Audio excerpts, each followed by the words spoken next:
আসসালামু আলাইকুম ওয়া রাহমাতুল্লাহি ওয়া বারাকাতুহু। আশা করি আমাদের বন্ধুরা সবাই ভালো আছেন। আবার মনের রান্নাঘরে আপনাদেরকে ওয়েলকাম জানাই। তো কথা না বাড়িয়ে চলেন আমরা সোজাসুজি চলে যাই রান্না করতে। আসুন আমার সাথে। আজকে আপনাদেরকে রান্না করে আমি দেখাবো।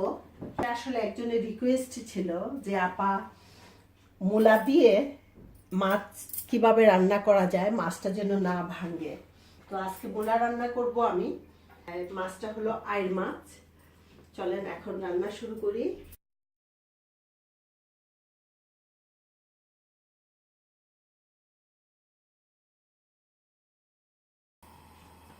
আমি আগেও আপনাদেরকে বলেছি আমি সবসময় অলিভ অয়েল ইউজ করি, কারণ অলিভ অয়েলটা আমাদের স্বাস্থ্যের জন্য খুবই ভালো।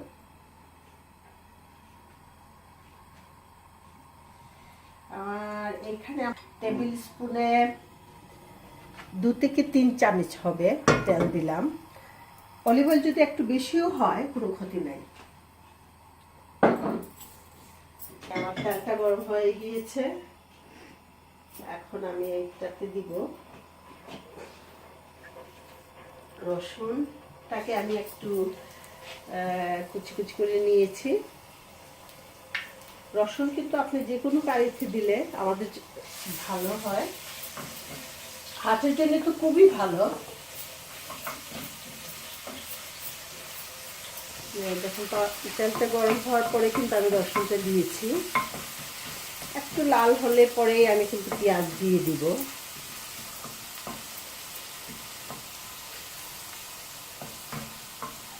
রসুনটা হয়ে গিয়েছে, এখন আমি পেঁয়াজ বাটা দেব। পেঁয়াজ এখানে আমি দিলাম 1 চামচ, 2 চামচ দিয়েছি।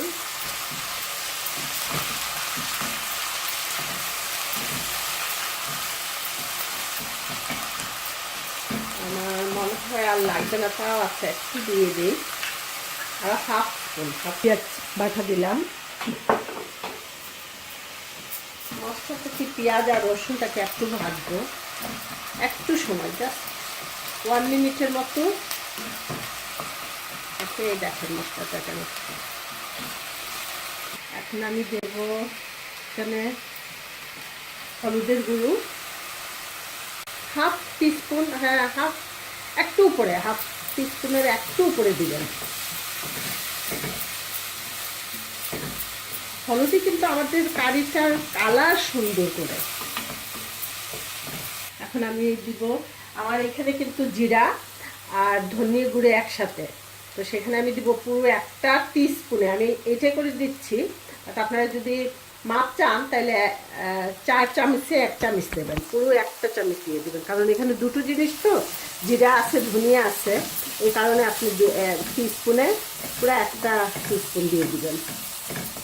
এই দেখেন মশলাটা কেমন, আমি আগুন একটু কমিয়ে দিচ্ছি। এখন আমি দিব মরিচের গুঁড়ো। মরিচের গুঁড়ো এত দিবেন না, টিস্পুনের হাফ স্পুন থেকে একটু কম, কারণ মূলতে কিন্তু ঝাল যায় না, বেশি ঝাল যায় না। দিয়ে দিলাম, এখন একটু পানি দিব আমি।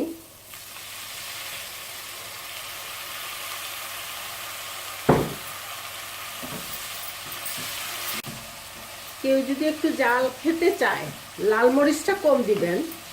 চাইলে যদি আপনাদের কাছে কাঁচামরিচ থাকে, আমি এটার হাফ দিব, কারণ মূলত কিন্তু ঝাল যায় না, একটু আগে আপনাদেরকে বলেছি, এটার হাফ দিব। অনেকে আছে ঝাল পছন্দ করে, এই কারণে আপনি একটু চাইলে একটু কাঁচামরিচ বাটা দিয়ে দিলেন। এখন লবণ দেব।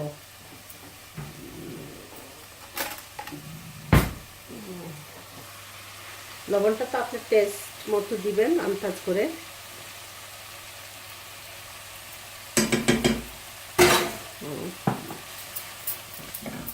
এই দেখেন মশলাটা কিন্তু এখনো খুব সুন্দর কালার আসছে। আমি এটার মধ্যে একটু পানি দেব, পানি দিয়ে ঢেকে রেখে দিব। এই দেখেন কালারটা কিন্তু খুবই সুন্দর হয়েছে।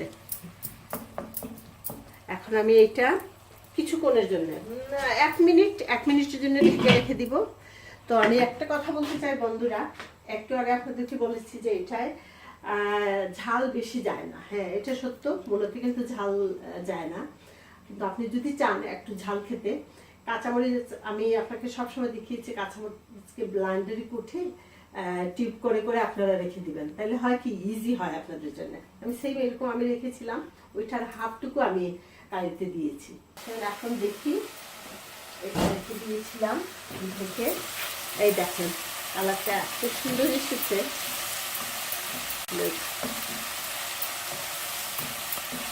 আমি একটু দেখবো আমি স্টাইল দিয়ে যে পেঁয়াজের গন্ধটা, কাঁচা কাঁচা গন্ধটা আছে কিনা। হ্যাঁ, দেখুন কাঁচা কাঁচা গন্ধটা চলে গিয়েছে। আরো একটা মিনিট যদি আমি এরকম এই পানিটুকু শুকিয়ে যায়, তারপরে কিন্তু আমি ভেজিটেবলটা দিয়ে দিব।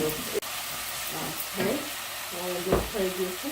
এই দেখেন আরেকটা জিনিস, অনেকে হয়তো বলবেন যে আপা কি আপনি পাতা টাতা সব কিছু দিলেন, একটা দিয়ে অনেকে খায় না, কিন্তু পছন্দ করে না। মুনু যখন রান্না করে শুধু এইটুকুই করে, কিন্তু আমার খুবই প্রিয়। এই যে ডাঁটাটা থাকে, পাতাগুলো থাকে, আমি সবসময় এগুলো মিক্সড করে রান্না করি। একদিন খেয়ে দেখেন না যে কেমন লাগে। অনেকে খায় সেটা জানি, অনেকে কিন্তু পছন্দ করে না, কিন্তু খেয়ে দেখবেন, খুবই ভালো লাগবে।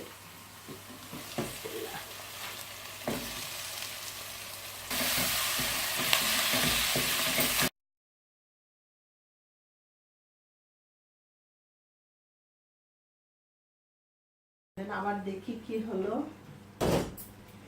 এই দেখেন কেমন, আমি কিন্তু আগুনটা খুব স্লো করে দিয়েছি। দেখুন শাকগুলা সাদা আর সবুজ কেমন লাগে, দেখতে ভাল লাগে না? দেখতেও কিন্তু খুব ভাল লাগে। আবার ঢেকে দিব, আরো ধরেন আরো 2 মিনিট এরকম রাখবো, হয়ে যাবে।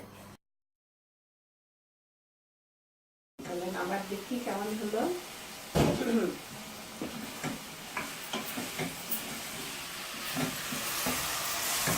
বেশি সময় না, মূলা সত্যি কিন্তু একটু সময় লাগে, কারণ আমি অনেকে আছে মূলাগুলোকে সিদ্ধ করে তারপরে কারি রান্না করে, আমি কিন্তু সিদ্ধ করি না। সিদ্ধ করলে আমার মনে হয় যে তার টেস্টে চলে যায়, সিদ্ধ করলে তাড়াতাড়ি রান্নাটা হয়ে যায়, বাট আমি সিদ্ধ করি না। আমি এরকম কষাইয়ে তারপরে কিন্তু কী করি, রান্না করি। একটু কষালে কিন্তু তার মশলাটা ভিতরে যায়। দেখি কেমন হলো। আমি কিন্তু মধ্যখানে একবার একটু পানি দিলাম, পানি দিয়ে, কারণ মূলটা একটু শক্ত,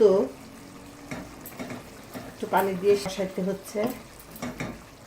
কষাচ্ছি, দেখলাম একটু পানি দিয়েছিলাম, পানিটুকু আছে।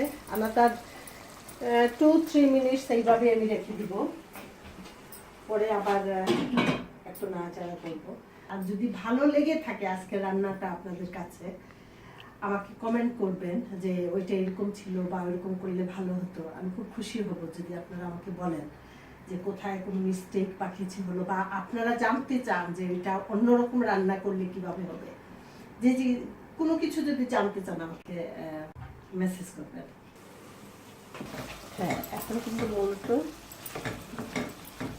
মোলা হয়ে গিয়েছে, একদম সিদ্ধ হয়ে গিয়েছে।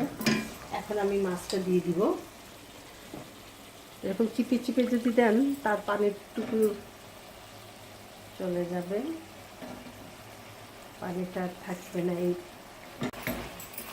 মাছ দিয়ে অনেক সময় রাখতে হয় না, একটু সময় যদি নেড়ে চেড়ে আপনি পানি দিয়ে দিবেন, মাছটা কিন্তু খুব তাড়াতাড়ি সিদ্ধ হয়ে যায়, রান্না হয়ে যায়। এই দেখেন,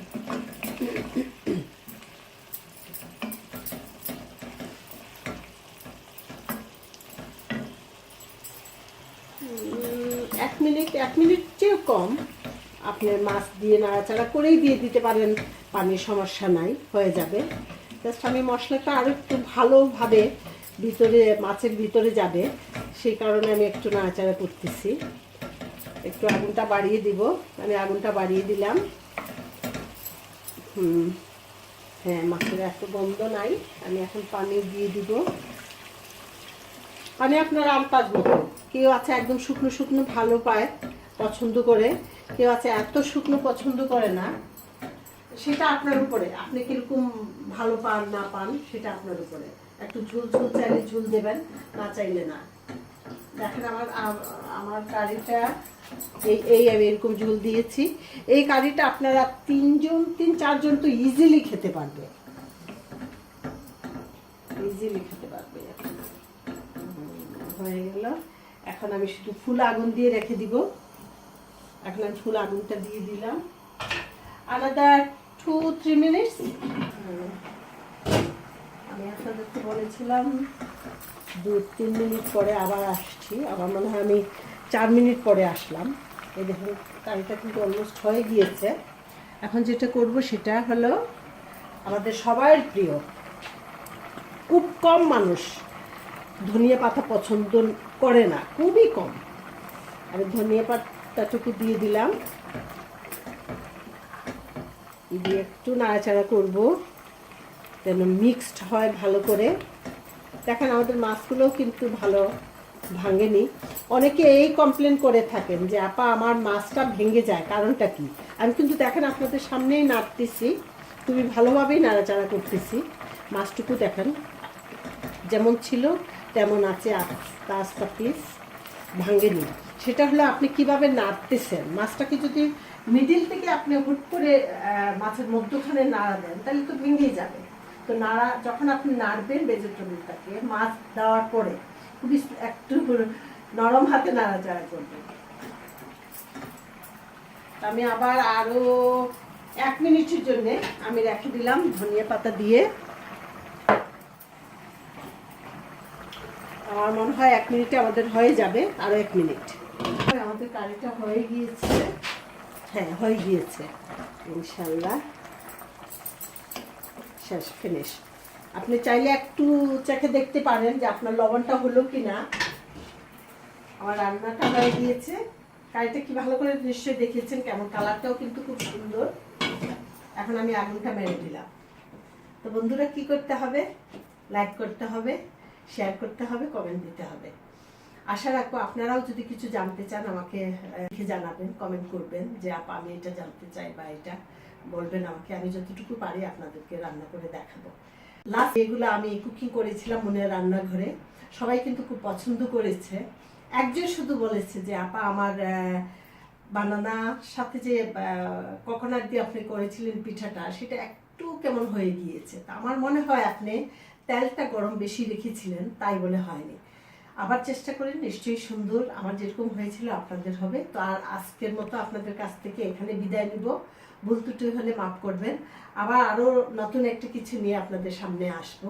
ভালো থাকবেন, সুস্থ থাকবেন। আসসালামু আলাইকুম ওয়া রাহমাতুল্লাহি ওয়া বারাকাতুহু।